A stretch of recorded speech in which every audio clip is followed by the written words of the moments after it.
Hello, everybody. Welcome to another episode of The Comic Source. I'm your host, Jace, joined by Rocky from Comic Boom. Rocky, thanks for joining me. You're welcome, man. Thanks for having me again. Always a pleasure reviewing great comic books with you, and we got another good one to review tonight.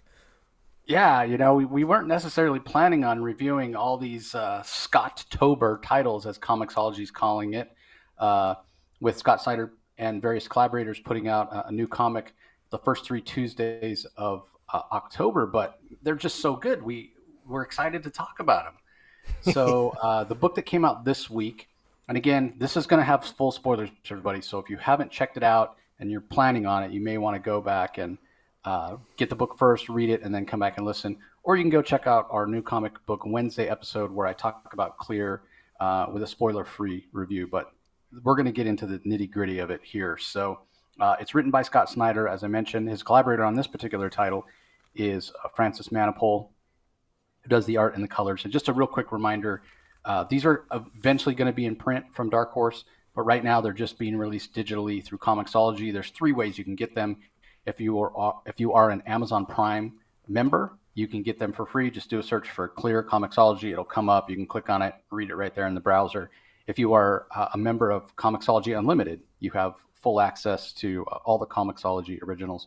Or the third way you can do it is you can just go to Amazon, search for Clear Comixology, and just buy the individual issue. Now, you probably are going to have a better time if you get the subscription. The subscription is $8.99 as opposed to paying $4.99 for the single book. You pay $8.99. Not only do you get all the Scott Tober books, you get all the Amazon originals plus all their other library, DC, Marvel, Image, all the other stuff that they have on there. It's thousands and thousands of books. So, subscription model, a little bit more bang for your buck. So anyway, that's how you get them. If you haven't read Clear and you plan on it, don't want to be spoiled, hit pause, go check it out, come back and see if you liked it as much as we did, if you got the same ideas from it that we did, because there's a lot to unpack here, and I thought it was spectacular. I'm struggling. It's so different than the book we reviewed last week, We Have Demons, that Snyder's doing with Greg Capullo. I'm struggling to like which one do I like more. I was trying to decide. They're so different. It was hard for me to pick one or the other, so I just decided not to. I think they're both great, but uh, give us your thoughts, Rocky. When you first read Clear, what's your initial impression of the book? My initial impression of the book is I like it. I like it. It takes place in the future in the year 2052, and it takes the internet, and it's a new way of looking at new tech, high tech in the internet. What social media might be like in the future, with these veils where the future is where literally people abandon reality. Right now, we're it sort of takes a dystopian view of our obsession with the internet and social media. And in the future, if we're so obsessed with it, we want to abandon our own reality and literally live and allow our social media, allow our iPhones, or essentially we become almost the conduit for social media. We don't need iPhones anymore. We can imagine our own reality through the form of these veils. And it's a very dystopian take in terms of, where our obsession might take us with that we have with social media, and sort of how we live this alternate reality through our iPhones, but through Clear. I mean, in the future, more and more people abandon clarity in lieu of choosing a new reality with these veils. It's like a drug, and there's drug traffickers trading these images, and I love it. It is kind of a horror, and yet it's a very subtle kind of horror. It's a new kind of horrific reality, but it's very subtle how it just creeps up on you. And I'm really impressed with how Scott Snyder has suggested how, if we're not careful, this is a very real possibility, that this sort of dystopian high-tech future that he's portrayed here. I think this is it reminds me that this could be an excellent, almost like an excellent sci-fi thriller that you could watch on Netflix or something. I really enjoyed it. Plus, it's a mixture of crime noir and the different elements with the different settings that are possible, because it deals with it deals with social media in terms of each individual character has their own individual reality like that they like to escape to, and how they perceive the world differently through the lens of these vials or these veils, and these black veils, that these different types of settings that they can be traded on the black market like a drug trafficking trade. It's just fascinating. I just love it. The potential for this is incredible. And I recall one other creator. I can't remember the name, but he made a comment because he had heard Scott Snyder's pitch for this Clear way back, and he had commented that he was jealous he never thought of the idea first. And I think it was Donnie Cates actually when he talked about Clear, and I Yeah, can see very it because well. it yeah, this is an excellent concept, and I can't wait to talk about it more. What do you think? Yeah, well, I mean, the idea of it, the subversiveness of it, would lend the story to something great for like an Outer Limits or a Twilight Zone or a Black Mirror episode or something like that, because it is Yeah, so subversive, and there's so much to unpack here. You mentioned the crime noir piece, and I talked about that in my spoiler free review, and in the way that he melds the crime noir with this sort of to use your term, dystopian technological sort of setting that they set up in the story. And much like We Have Demons, where I was very impressed with the way that Scott and Greg Capullo were able to meld the sort of faith slash religion aspect with a hard science aspect. I thought that worked really, really well. And now here he is with his next title, and I don't expect this to continue with every single Scott Tober or every single Comixology release that they put out, but I do find it very interesting that the first two they put out have melded two different things that you wouldn't necessarily think go together really well, right? Like you've got over in We Have Demons, like I said, the whole idea of faith or religion working perfectly in tandem with science. And so often when you tell stories that have those two things, they're actually sort of opposed to each other. They're sort of antithetical. And now here we have a story that's, very much crime noir, like you're saying. But you think of crime noir as something that's sort of old school and old fashioned, with the gumshoe detective and damsel in distress and that sort of thing. Um, but then you're melding that together with this idea of technology that's become ubiquitous, right? Like it's everywhere. To Rocky's point earlier about how not only is technology everywhere, we ourselves are now interfacing with the internet, interfacing with the technology directly. And yeah, it is horror in that it's scary and it's frightening because it's all too real. It's all too much of a possibility. And if there's one thing that crime noir sort of shares with this idea of this ubiquitous technology and it leading down the path of people not caring, if one thing that it shares, it's a cynicism, right? This idea that people have sort of given up. You don't want to necessarily see the world as it is anymore because the world's not a good place anymore. Nobody's happy with the way the world looks. And rather than trying to change it or make it better, we're just going to choose to kind of stick our heads in the sand, or in this case, pull a veil over our faces and see the world as something it's not. So again, it's that idea of melding two things. This the fact that technology has become so commonplace that it's literally a part of us, and we don't even see the world for what it really is. And those two, marrying these two ideas, is fascinating to me. So that's one aspect of the story, and my favorite aspect of the story. But there's so much more to it, like you said. Just on the face of it, like if you throw out the technological aspect and just read this as a crime noir story, say it was just set in the 40s, but and it was the same kind of story, and instead of uh, Detective Dunes, the private investigator Dunes, following a guy who's buying a black veil, he could be following a guy who's buying, I don't know, bootleg alcohol in the Prohibition era, or buying drugs or something like that. You could strip all the technology stuff away and just read it as a crime noir story. It still works. It's still very good. It's still well paced and very well constructed. Then there's the other aspect that I talk about how this is all too real, and Rocky kind of touched on it a little bit. Why it is so scary, we don't have veils right now. We can't interface directly with our eyes and our brains to the internet. We still have to go through an external device. But one thing that we do have that's sort of similar is we all have different perspectives. It appears these days. If you start talking about, politically, people who are conservative versus people who are more liberal, and how they're seeing, even without veils, they're looking at the same thing and seeing something that's very different. Right? It's a matter of Yeah. perspective, and we've talked about that at various times on the show.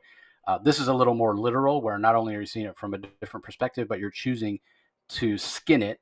I've heard Scott Snyder use that word skin because I think a lot of people know what that is in terms of video games and whatnot.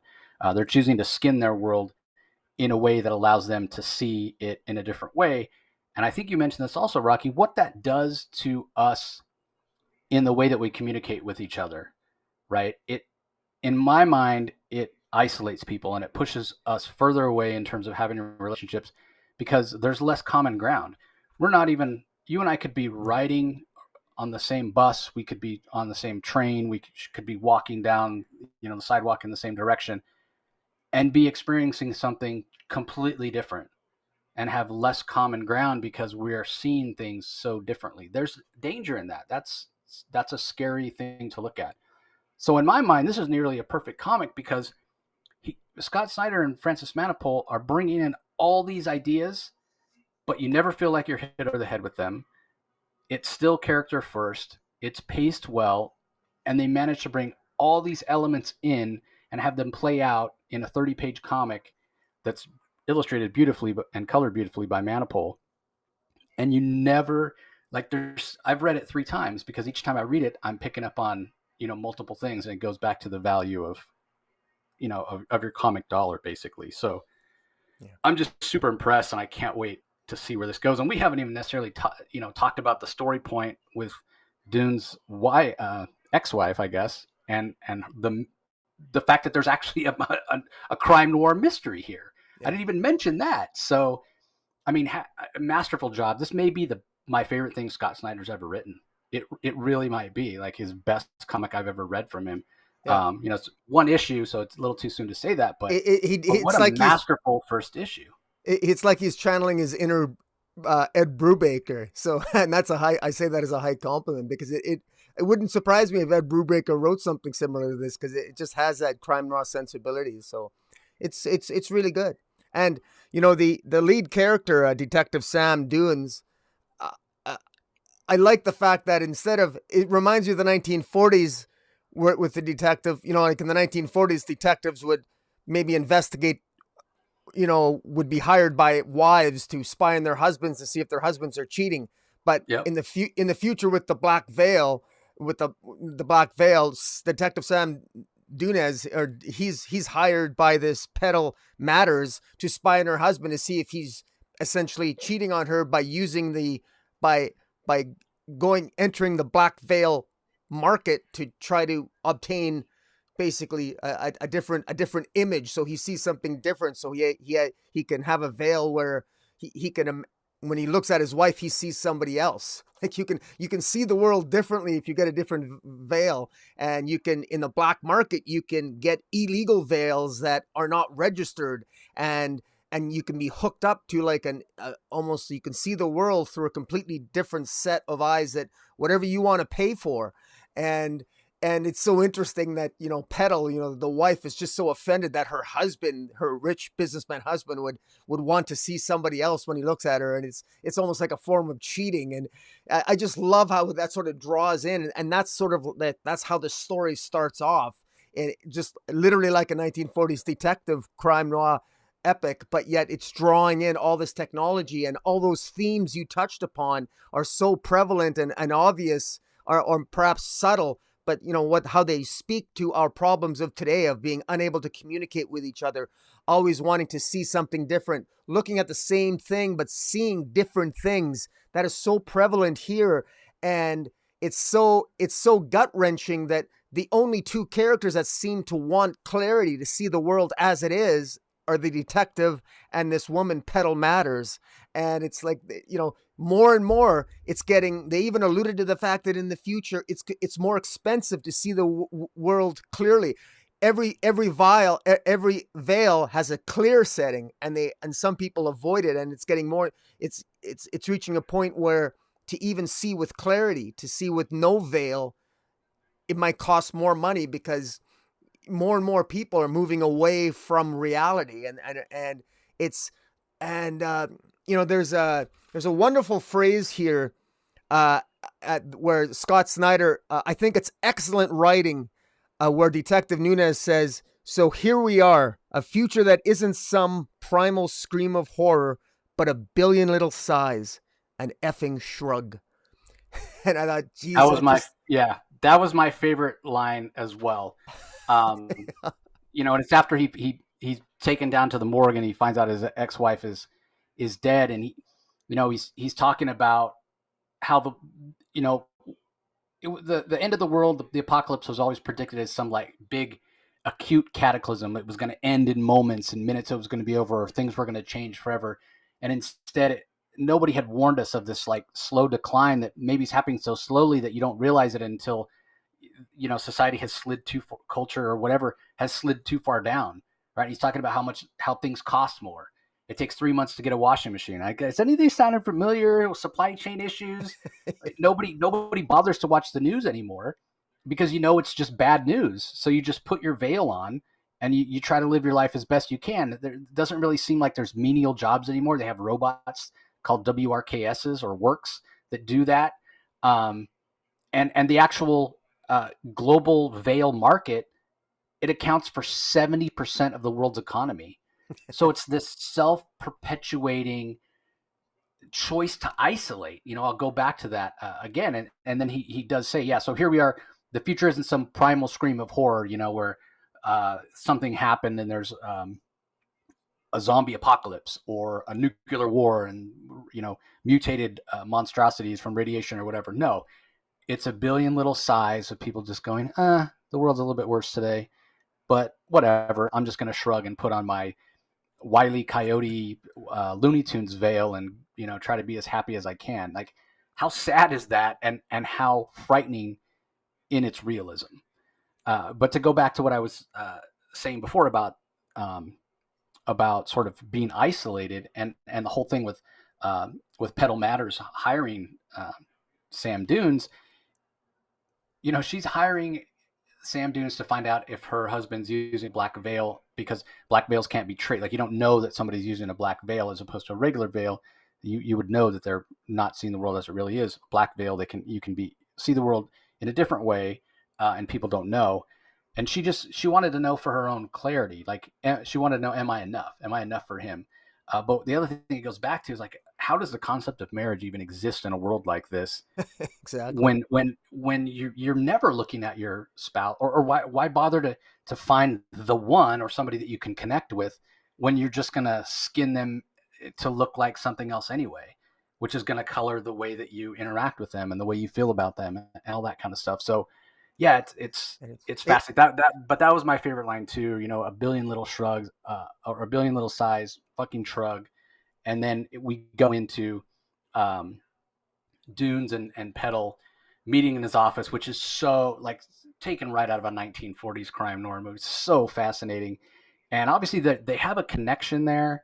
And just like you'll often have the sort of tension between the detective and the damsel in distress in those stories, and I think it's played beautifully. She's rendered beautifully by Frances Manapul, and yeah, they do have that connection where they each are the only other person that they each know that chooses to see the world without a veil. So clearly there's a connection. They fill a pool, but Dune's just ID'd his dead ex-wife on a slab in the morgue. So I don't necessarily think he's having romantic feelings, but there's something there. There's some tension there, and again, it just goes to uh, how masterfully paced and written this issue is. It's so great. But yeah, that billion little sighs and a fucking shrug line is I will remember that comic book line forever. it Yeah, I, great. and I do think it's ironic that that the detective's ex-wife, her name is Kendra McHale, and he of course the another Sergeant Collins, I guess was an old former friend of his. You know, let him know that his ex-wife apparently committed suicide by jumping off the Golden Gate Bridge, which was shocking to him. And it's revealed that apparently his ex-wife graduated from the Department of Connectivity. The Yep. Department of Connectivity, and I don't know what the Department of Connectivity is, but it's when I hear the word connectivity, and here she's graduated from a department dealing with connections and connectivity in a world that has completely lost its connection to reality. But is so I'm really curious as to is I think that this is building to something that Snyder, that the death of his ex-wife Kendra, that she stumbled upon a secret of some kind, probably about the secret of how maybe these veils work. There was also a talk at the beginning of this comic about a mention of something called the Red War, where the people of America never really embraced the veil or using the veil until after they lost something called the Red War. So I'm curious as to know maybe what that is. Does that have something to do with things? I like the world building here that Scott Snyder has done in simply one issue. He's got me asking a bunch of questions that I want answers to. I want to know more. And it's not just the fact that everyone likes a good crime drama, but I'm enjoying this future. Ironically enough, I want to get lost in reality in this future, in this fiction. So I'm really enjoying, like I said, this is really it's great to have a comic book like this that is a nice break from the big two once in a while. So this is well done. Yeah, because there are a lot of tropes here, right? There are some time honored parts of the story that you would expect in crime noir. It certainly seems like Detective Dunes. He knew this Sergeant Collins, so I took it that he used to be a police officer. Clearly, the Sergeant Collins knew Dunes' wife, Kendra, so maybe they were all police officers. I mean, I sort of get the feeling that this Department of Connectivity is might be some kind of law enforcement. Like maybe it's the department that's supposed to regulate veils or something like that. So they do have some sort of kind of law enforcement dictate or authority or something like that. So yeah, there are connections here, which that's a lot of what crime noir is.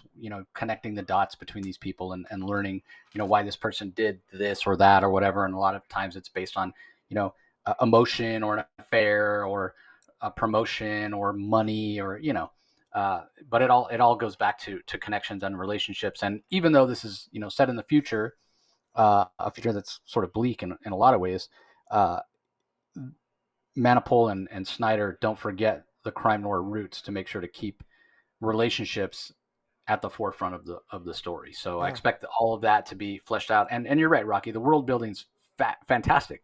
Just dropping little lines like that. She's been Yeah. doing great at the Department of Connectivity. Oh yeah, the Red War was what you know pushed America over to start using veils. There's so many little just one sentence here, a couple words there that add context to the story, that sort of give it texture in Yeah. the same way that Manipul's art gives it texture. And what's so interesting about Manipul's art, he does have a little bit of a watercolor look to his art. A lot of that has to do with the fact he colors himself, and you saw the same thing in his flash Yeah. work. The first time I saw his work was on Legion of Superheroes, and I loved his line work, but it was a much more clean and polished style, and then we see here. And I used to think, okay, well, not necessarily that he got lazy or sloppy, but maybe he moved over to this looser style because it's faster for him. But what I'm realizing, all the work I've seen him do since Legion is more in this. I think this is actually his natural style, and I think he probably drew Legion. Maybe he was trying to channel a little bit of a DC house style and make it a little cleaner because he was new on the scene and he wanted to be sure that he was putting his best foot forward with the powers that be at Yeah. DC. But I'm glad that he's a popular enough artist that he can give us this natural style because a clean line work, um, and losing some of the visceralness and the sketchy feeling of the art would be wrong for the story. Even though it's a future, like we've talked about, it's not this bright future like you'd see in Star Trek or something. Things are dirty, things are run down, and that's why part of the reason people want to see the world through veils. And when you start talking about a crime noir story, that's something that's very gritty and sort of street level as well. So you do need an artist that brings some of that kind of scritchiness into, that grittiness into into his line work. And Well, also, he follows through with the colors. It's a muted palette. And then on top of that, he's got to be having the time of his life, because when it comes to, okay, I want to draw a coyote, or I want to draw a cartoon mermaid, or I want to draw a big giant monster truck, he can do any of that. He can draw whatever he wants, because you can just say, okay, well, now I'm seeing the world through the eyes of this person who has this particular veil. This project gives him the freedom to draw absolutely anything he wants at any time, yeah. which I think is just a whole lot of fun. And there's a fantastic sequence. There's a motorcycle chase where Detective Dunez is chasing the, I guess, the Black Veil traffickers. And what's great about it is that just before the chase began, one of the hoodlums gave him a needle, gave him a Zad, what they call I guess a Sherazad, Scheherazade, yeah. Scheherazade, and essentially what it did was that it was sort of like a boost of Black Veil, or a boost of this veil, and it gave him multiple images of multiple realities, of just different perceptions of different environments that he saw all at once. And the way that that challenged uh uh you know the art, I mean, the it was just incredible, because for those that are just listening on the podcast, I mean, you not only do you see a great car chase, but you see his motorcycle, and he's chasing not just the car, but he's chasing a chuck wagon, because you see almost like these shards of glass, and you can see through the different shards of glass a different image, that it's not, it's taking place in different time periods, and different, the settings are there's different settings on the same page during the same car chase. He's doing a good job of conveying for the reader uh, all the different types of essentially new worlds and new settings that one experiences through the veil. And it's very, very well done. It does a great job of conveying to the reader what it must be like to be under the influence of the veil. And that's quite good, because it would be difficult to pull off even in a movie with special effects and what have you. And yet artistically he's done a very good job. Yeah, it's fascinating to see those different veils go just flying by Sam Dune's vision, especially for somebody who wants to see the world as it really is. You know, Yeah. it's about the worst thing that could happen to him. And he mentions that a lot of times when that sort of thing happens, uh, people's brains just can't handle it. They'll pass out, or what have you. So yeah, just another way that the story is enriched by this idea of these veils. So yeah, I was blown away by this. It's so good. It's so different um, than the previous title that we had last week with We Have Demons. The one coming up next week is called Night of the Ghoul, and it has to do with this old horror film that never got finished. And there's a guy that stumbles across the remnants of the original film, and then goes to visit the director of the film in a kind of a mental institution, and things kind of go sideways and crazy from there. So Scott's collaborator on that one is Francesco Francavilla, and they've been collaborating on that for a long time. I think I've heard Scott say that that's actually the oldest of the projects the that's in any of the Comixology titles. So Night of the Ghoul is the name of the movie um, that was written and directed by this T.F. Merritt, and he was thinking it was going to be instant classic, and people were going to think about the ghoul as like people do about Frankenstein or Dracula or whatever. But yeah, it never happened. And so this horror film guy who he's a huge fan of horror films, and he digitizes old horror films to sort of preserve them. That's his job. And he comes across this remnant of this footage, and he goes to talk to the writer director, and things kind of go sideways from there with the ghoul and whatnot. So um, I think it's again a great choice for collaborator. Frank Villa's art is very very good. If anybody's not familiar, but you're a more mainstream guy, maybe you read the recent issue of Joker that Frank Villa did with James Tynion, and you'll see how well suited his art is for horror. He did a lot of the Afterlife with Archie books, so that's another thing we got to give Scott a lot of credit for. He's putting out all these new original stories, and to me, the stuff's so much better than any of his recent DC work. And I Oh yes. and again, I haven't talked to Scott about it, but I feel like so much of that has to do with the fact that he's having fun, he's passionate about it, he's so much more invested because he owns all these properties, 100%. Um, and so there's nobody over his shoulder saying no, you can't do that. We've got to protect our $1 billion IP. The sky's the limit, and that sort of creative freedom I think engenders excitement, and you push the envelope. And so I think Scott's done a great job in choosing which artists to collaborate with on each project so far, because We Have Demons, again, was excellent with his longtime collaborator, Greg Capullo. Francis Manapul, perfect for Clear. Blew me away. Like, I'm a fan of Francis, so when Scott said he was doing something with him, Clear, I heard the idea. I'm like, oh, that sounds pretty good. I'm pretty interested in that. I was in no way prepared for how good Clear is. Like, it completely blew me away. And then I think it'll be the same thing with Night of the Ghoul with Francesco Francavilla. So highly recommend it. Go get your Comixology subscription so you can check out these Comixology originals as well as all the other Comixology originals. There's some great stuff on there from writers like Mark Bernardin, Chip Zdarsky. Uh, there's just a lot of really, really good stuff on there, in addition to what Scott's doing, plus all your traditional DC and Marvel and Image and all that other kind of stuff. So it's a great, great value. So definitely check out Clear. Yeah, it's one of the best things I've read in quite some time. So as we're wrapping up here, Rocky, any last thoughts on Clear? Anything else you want to add? Uh, just that I really hope people pick this up.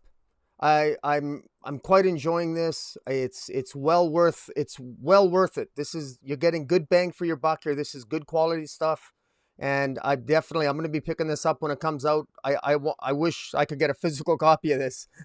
I would love to be able to buy a physical copy of this, but this this is going to be I can this is a setting up a whole new world that within 6 issues we can wrap up this storyline, I'm guessing, and then we can have ongoing stories which that are all self-contained, all crime noir detective stories set in this world of Clear. I think this is Scott Snyder setting up a great little world here, a great universe that we can all enjoy for a long time into the future, as long as Scott Snyder continues to want to gift us with this new world.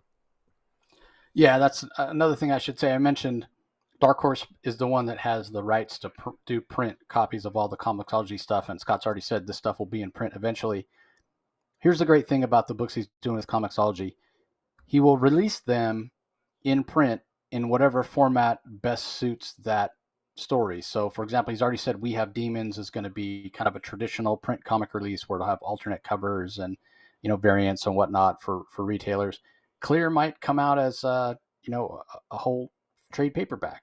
Some things might be oversized. Some things might come out as a square bound, or it won't be the traditional 8.5 by 11 vertical. Maybe it goes horizontal, or different things like that. So whatever the best way to present the material is how he's going to do it. So I look forward to finding out how they experiment with that kind of stuff as well. So again, everybody, go check out Clear. Check out last week's title, We Have Demons. Again, if you were to go to buy the singles from Amazon, you'd pay $10, but you can go and get their subscription and be able to read both, plus all the upcoming stuff for only $8.99. So that's definitely the way to go. So that's going to do it for this episode, everybody. Hope you all go and check out Clear. Hope you got a chance to listen to our DC Spotlight, where Rocky and I covered all the DC books from this week in great detail. For the other books, check out our New Comics Wednesday episode, where we covered everything spoiler free. And make sure you head over to YouTube if you're listening to us just on the audio only podcast. Head over to YouTube, do a search for Comic Boom ! That's Rocky's channel, where there's tons of great content. Give him a subscribe. Ring that notification bell so you know when he has new content coming out.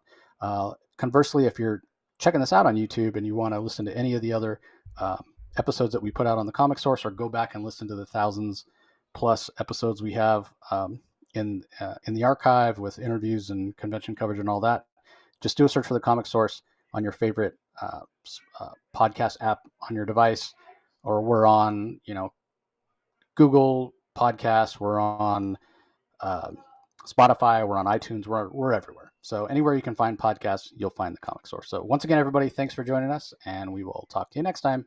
Talk to you later.